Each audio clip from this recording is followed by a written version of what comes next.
The Blues fall in tonight's game against the Los Angeles Kings to close out their West Coast trip by a final score of 2-1, but they get a huge point thanks to taking the game to overtime. Good evening, everyone, and welcome into tonight's Blues Hub post-game show. We will get to all of it in just a moment. Before that, the Blues Hub post-game show is presented by Hot Shots, St. Louis's home for all the games, all the time, since 1990. Find yours at hotshotsnet.com. I'm Ethan Hannaford, joined tonight by Mike Meyer, the lead Blues writer for Sports Hub STL. And Mike, obviously, anytime that you don't get a win, there's slight disappointment. But for the Blues to be able to do what they did tonight in the second game of a back-to-back without Colton Pareko, without Cam Fowler, it seems like this is a massive win in my eyes. Yeah, they being down, I mean, they knew that they were going to be down Colton Pareko on the second half, of a back-to-back set here. The news to be able to be down Cam Fowler was obviously a big shock here, I think, kind of to everybody, maybe not so much Cam Fowler. First of all, congratulations here to the Fowler family as they welcome baby Bo here to their family, just born here just after 5 o'clock. So as somebody who has 3 kids, welcoming the second one, congratulations here to that. But yes, huge point for them to be able to get the overtime win. It was just, we'll get into my thoughts and feelings here regarding the game.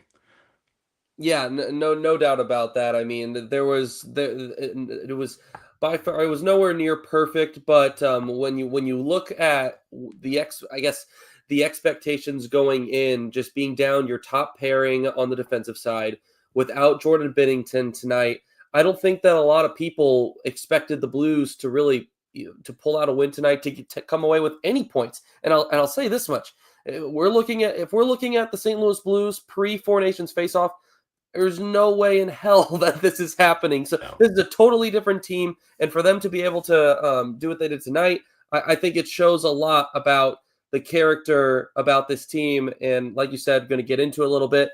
I think when you look down all the stats, we'll go through a couple of them. The Blues outshot 23-20. 0 for 2 on the power play, but also were able to prevent the Kings on their power play opportunities. The big stat tonight, Mike, that really stood out to me, 23 blocked shots. They have averaged now over 21 for the last 3 games, and that's in a season where they've averaged just under 15 per game this year. And it just looks like the guys want to win tonight. When you're willing to sacrifice your body like they were tonight, they had the last couple of games, it just shows that you're putting everything on the line. You want to try and come away with some points.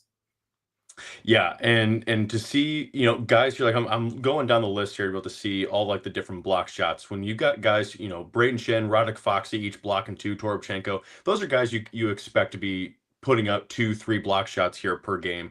Justin Falk with 4 block shots, leading the Blues here within that stat. That's huge. A guy who now is expected to be elevated, at least like in Cam Fowler's absence. He's gonna be a guy who's gonna be relied here upon. But Justin Falk leading the way here with 4 block shots, I think was massive, and especially in such a tight checking game, such a physical game, that he was also able to throw out just that many, throw his body here into the different lanes and be able to help make sure that those pucks here weren't reaching Joel Hofer was just massive here for this club. They talked a little bit in the pregame today. I think it was Joy Vitale about just the importance of when you're down some of your main guys, there is a responsibility that the other players feel that they have to be able to step up. And Jim Montgomery talked about in the pregame as well. You have to be able to step up and fill those voids, fill those gaps. And it felt like specifically from Nick Leddy and Justin Falk tonight, we really saw them step up. On the defensive side, we saw Nick Leddy turn some offense, a rare commodity for him, but seeing that was awfully refreshing, and it was exactly what the Blues needed at the time. The game got off to a really fast start, though. A power play opportunity almost immediately for St. Louis, and just 36 seconds into the game, Braden Shen and the Blues are celebrating what they thought was a goal that gave them a 1-0 lead. It ended up getting reviewed, and I don't know about you, Mike, but I don't know if I have ever seen a goal this close to crossing over the red line without completely going in. For the context for the viewers out there that don't know, in order for it to be a goal, has to completely cross the red line. I mean, you're talking about, I mean, not even inches, Yeah. millimeters probably from the Blues walking away with 2 points instead of one tonight. So a little bit of a tough break early in this one to start the game. Yeah, there was one that I can recall, and I know like it was where the Blues actually were the benefactors here of that situation. This was a couple of years ago. I'm trying to rack my brain here of the certain situation here that it was, but there was a situation, where the Blues were the LA Kings here in the situation where they lucked out and they said, well, it didn't cross all the way through, and all the Blues Nation was, oh, thank God. Yeah, So well, yeah, I can't necessarily say, that I was overly upset. I mean, again, it was such an unfortunate situation, but I'm so glad to be able to see that the Blues just kept battling. They kept pushing and kept pushing and kept pushing, but that was unfortunately all that you kept getting. The Kings just did what they could, be able to just keep blocking shots, keep throwing the checks out there. And the Blues had their way here with it for a while, but just they could not solve anything, in order to get any good, I think, valuable offensive pressure and sustained pressure here within that first. yeah, and that was that's what felt like the biggest difference between tonight and maybe the last couple of games is that the offensive pressure has just been ridiculous. The amount of zone time that they've had on the attack has just been extremely strong in the last couple of games. Didn't quite feel like that tonight, but I will say is that while it may have not been an offensive onslaught tonight from St. Louis, I mean, early in the game, I mean, LA could put nothing together. One shot in the first 13 minutes of tonight's game. And I believe they ended the first period with just two shots. And of course, the Kopitar goal had them up 1-0 after one. A tip in from Kopitar off of an assist from Doughty. Traffic in front of the net. I texted this to you earlier, and I think that there is a little bit of ground, perhaps, that, young goalie, you don't see really any action for 12, 13, 14 minutes. And all of a sudden, there's something on net, and it kind of maybe catches Joel Hofer off guard a little bit. Yeah, and unfortunately, that's if you're a goaltender. I mean, some goaltenders love to have the constant shots. They love to be peppered. They love, that's what they need to be consistent. Yaroslav Halak here years ago loved he needed that. If he was getting those pucks just randomly at him for whatever reason, he just was not sharp. I don't know if it was a lack of focus or whatever that it was.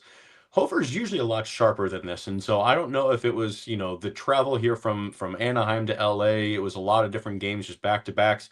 Whatever that the situation may be, he just didn't look sharp on that particular play, and that was unfortunately a situation like where you needed him to be sharp, especially on, with two shots only in the first period. In the latter half of the game, though, I mean, that was not the case. Joel Hofer No. really turned it on. It felt like after in the second period, the game for a brief moment was 2-0 LA. The Blues challenged a goal from Gavrikov, and it was ruled as an offside. But if they wouldn't have challenged that, we talked about that as well. It would not have been a pretty goal to let up. Just snuck under the pads. Fortunately, it did not count. The game remained 1-0, and it felt like from that point on, Joel Hofer just turned it on. And honestly, so did the Kings with the offensive onslaught, because it felt like at that point, like you said, the peppering of shots just came along, and Joel Hofer was stone cold in net. You have to wonder if one of like the TV timeouts or anything that happened, these guys, they'll go back to the bench, they'll kind of collect their thoughts here a little bit, maybe get a little bit of strategy and adjustments. I have to wonder, after that second goal here was disallowed, was Hofer maybe yelled at a little bit? Was he looked at and said, "Dude, like you've got to get it together so that we can be able to get a good chance," or maybe he just kind of looked at himself and just simply said the same thing and just said, "I got to get it together here for these boys. We're just not producing here the way that we need to, and I'm going to have to be the guy who does it here." So I loved Joel Hofer's efforts from about the middle of the game on, and that's exactly what they needed, to be able to secure this additional point here for tonight. Yeah, I completely agree. And, perhaps it even, you look back in his last game against Dallas, where it was just a really poor performance in the first period. He got yanked, and Bennington had to finish the rest of the game. Listen, if the Blues are going to continue this run that they're on, and obviously at this pace is a little bit of a high ask, but if the Blues are going to find a way into the playoffs, they have to be able to trust that they can win games when Joel Hofer is in net. And I think that what we saw in the latter half of tonight's game from Joel Hofer not only was big for him, but I think big for the coaching staff. Not that that confidence goes away after that brief of a stint, but when you saw how poor it was on a couple of days ago against Dallas, then how poor it started off in tonight's game, having that response was big for the young keeper. Yeah, absolutely. And there's a quote actually that came through here from Montgomery here after the game, and he even said, I thought that this was a real gutsy effort by our group. Too bad we didn't get the 2 points. Fully agree here with that. At least we got the 1 point.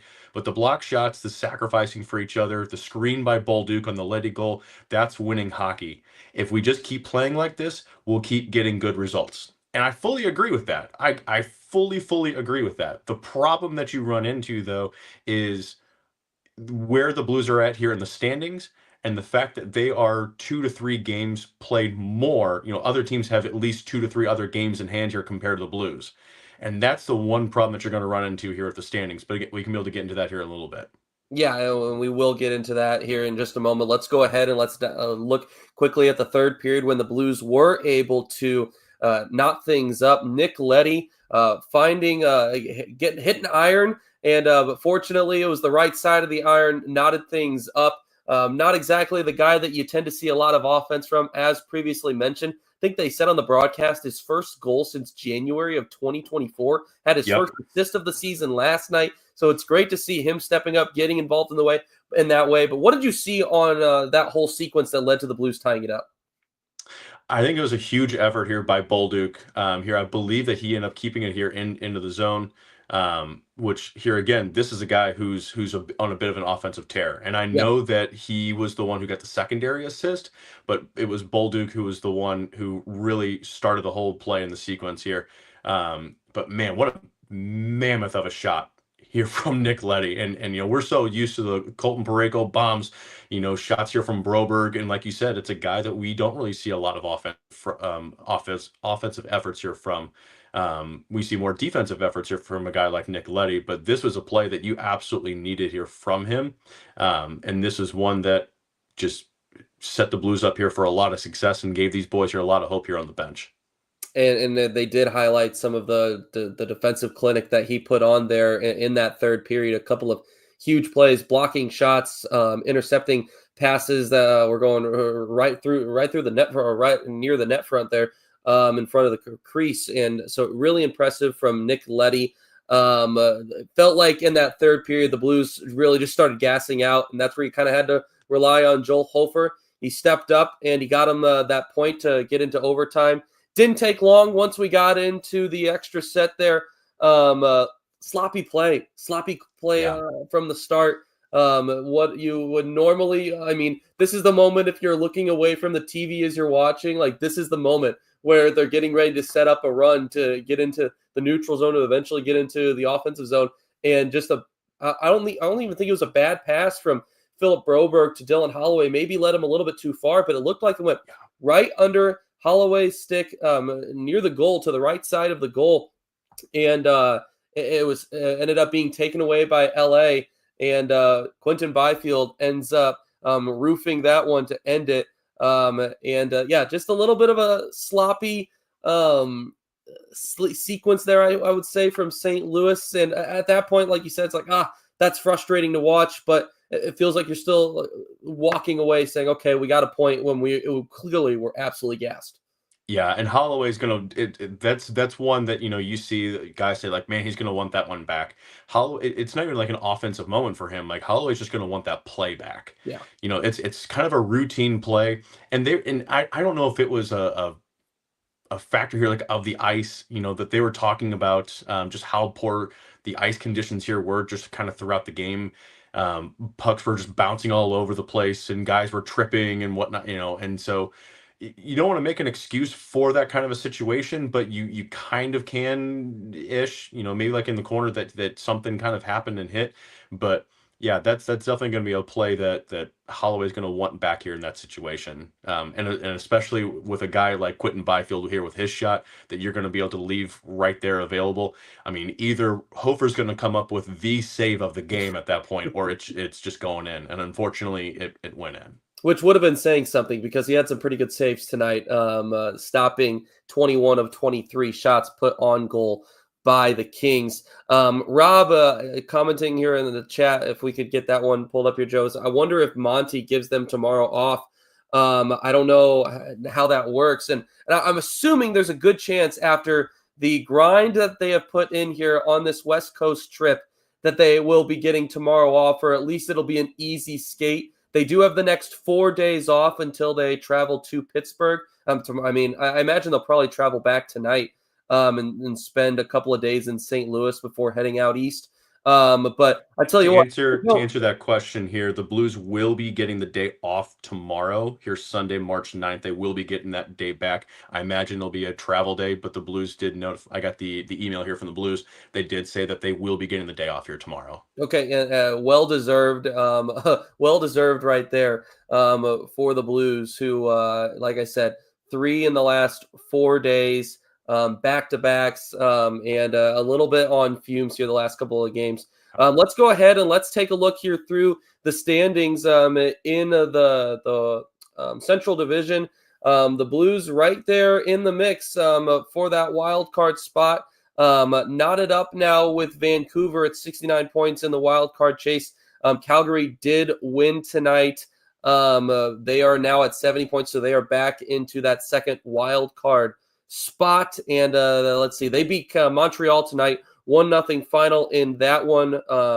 Vancouver did not play tonight, neither did Utah. So the Blues still picking up a point, still knotted up right there in the mix at the right outside of the wild card chase. Still an uphill climb, but the Blues are finding ways to keep right in it. Yeah, and the tough thing is you're looking here at the score sheet. You got Calgary here again, 63 games played. Vancouver 62, the Blues 65. Yeah. Utah still right there on the doorstep with 66 points in 63 games. And so if the Blues start to falter, you could see Utah kind of sneak in just here behind the Blues. I think they might be a little bit too far behind here at this point in time. Again, there's still completely a chance here for that to be able to happen, but I still really worry. Vancouver, again, they've got those 3 games in hand. Calgary has 2 games in hand. The Blues don't play Calgary for the rest of the season. They do have one more game here left with Vancouver, so that could be a massive, massive game whenever they do officially hit the ice here against one another. Let's go ahead, Mike. I want to hear, in your opinion, 3 stars of the game. I know we've mentioned a lot tonight, so I imagine, I imagine that there's probably going to be some repeat names, but I want to hear, in your eyes, who are the 3 biggest impact pieces in tonight's game? Third star here for me is almost a tie. I was talking here about Justin Falk here with his 4 block shots here with the amount of ice time here that he had, but my initial one here was Matthew Joseph. His penalty killing, shots block effort, just blue collar and grit effort all game. He was definitely, if not the third star, he was, the player of honorable mentions. How about the shot block that he took off of the inside of the foot? Yes. I believe that was in the second period. And He was down for a few seconds, and even more impressive, him staying on the ice. He wasn't able to. They were on a kill, I believe, at the time. He wasn't able to get back to the bench immediately. Stood tough to out that kill until they were able to get it out of the zone. That was extremely impressive. Yep, absolutely. Number 2 star here for me has to be Nick Leddy. I loved his overall game. He had the goal to be able to tie the game, but then it was also, in my opinion, his play away from the puck, getting his sticks here in lanes and breaking up passes. I think that really helped keep the team here in the game. And then, of course, I think number 1 star, I don't know how you don't give it to him, Joel Hofer. Several huge saves here at key moments, despite the low shot totals here heading into the third period. And then in all reality, the game in general just was a low shot affair here with just over 30 shots combined between the 2 teams. Joel Hofer, here's my number 1 star. There you have it, the 3 stars of the game. Mike's 3 stars of the game tonight. The Blues falling in this one 2-1 to the Los Angeles Kings to wrap up their West Coast trip. We'll go ahead and take a look here at the upcoming schedule for St. Louis. As like we mentioned, they'll have the next couple of days off until Thursday, where they will face off against the Pittsburgh Penguins. 6 o'clock start. The Blues, if not the easiest, one of the easiest strengths of schedule to finish up the year. Jacob and I talked about that a little bit on last night's post-game show. And he brought up a good point. This has been an area that the Blues have struggled with in the past, especially last year, of really playing down to the level of opponents that they quite frankly should have been beating. I still think that there is an advantage there. If the Blues continue to play with the energy and the fire that they are right now, that could still end up being something to take advantage of. Yeah, and unfortunately it's those, I never want to call them lesser teams. It's just the teams who are lower in the standings here than you. Because these guys are all NHLers. Like, Right. there's no lesser team here. Let's be real. Any single team can be able to beat any single team on any single given night. But you're going to look back at those games. Like, if you don't get points out of those games, you're going to go back to the calendar and you're going to circle those different games and you say those are wins and points that we should have picked up that we just didn't pick up. So with them going in here to Philly, or sorry, not Philly, Pittsburgh, they've been struggling. They're 24, 31, and 10. That's a huge game, and I don't want to say easy points because it's never easy points here up against Sidney Crosby, Yeah. but that's a massive game here for them that they should be able to pick up 2 points here with several days worth of rest. We're going to be wrapping up here in just a moment, but I want to get your thoughts on this. We're fresh off of the trade deadline here, just occurring yesterday afternoon. The Blues elect to stay quiet. What are your overall thoughts on just with the pace that the Blues are, the direction they're trending in, the decision by Doug Armstrong and co. to go ahead and stand firm heading in here to the final, about 18 games or so? So I'm going to keep this brief. I do have a full piece of like all my thoughts actually on Sports Hub STL's website. So if you want to be able to go check that out, go check that out. Highly recommend it here if you can. I don't necessarily mind the fact that they stand pat. The fact that some of those different players were going for such high price tags was a little bit of a concern for me. If they were going to sell off some different pieces, then they could have gotten a lot. Doug Armstrong has really emphasized that he wants his team to be able to make the playoffs here this season. And if it's not, then you kind of failed the expectations here for your overall squad. And so if he was going to move a player here like a Braden Shen, okay, how am I going to replace a Braden Shen here in my lineup? You're going to need to trade me a guy here that can replace Braden Shen here in my lineup. And so the fact that they just didn't find a deal with that, I'm okay. They were a little hamstrung with their with the no trade clauses, I think, which really hurt some of those different moves that could have happened. But that's where I think that if you're going to make some of those moves that, some of those full no trade clauses become 15, 16 team no trade clauses here heading into the offseason. And if they don't make the playoffs, or maybe even if it's a first round exit, that you could be able to see some more action here in the offseason. But I'm honestly okay, with the effort that this team here has shown here over the last few weeks. I'm okay with the fact that they just didn't choose to be able to make any moves. Yeah, I think that it's I think there's people, you could see the different pros and cons of it, but I think that now that this is the right direction, we know that they're going, be all in with it, go all in with it. Yeah. Hope that this is a very young team, and it's only going to get younger here, perhaps by the end of this season, but for sure going into next season. With Dvorsky and Snuggerud being just about as ready to go as one can be.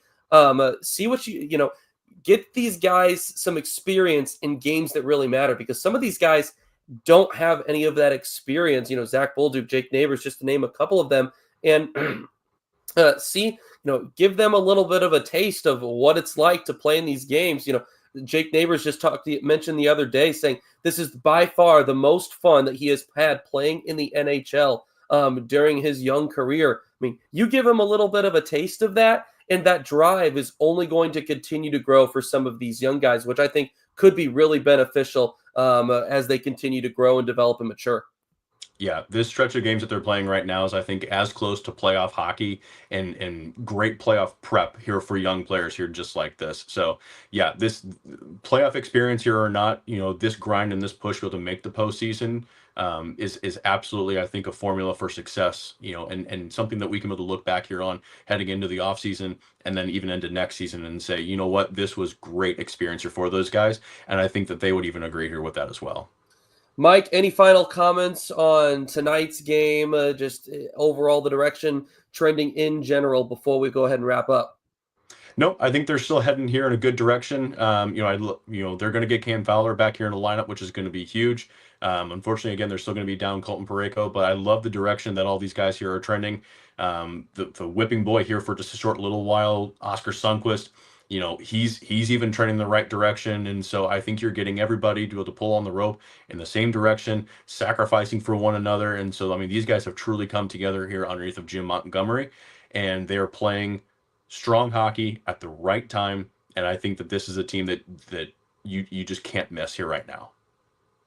You heard it right there from Mike Meyer, summing it up perfectly. The Blues, the next 4 days off, and then they are back on the road against the Pittsburgh Penguins on the 13th. 6 o'clock puck drop, and the postgame show will follow. Mike, really appreciate you joining me tonight. Looking forward to the next time. And just one final reminder that the Blues Hub postgame show is presented by Hot Shots, St. Louis's home for all the games, all the time since 1990. Find yours at hotshotsnet.com. From Ethan Hannaford and Mike Meyer, we say so long, and we'll see you on Thursday.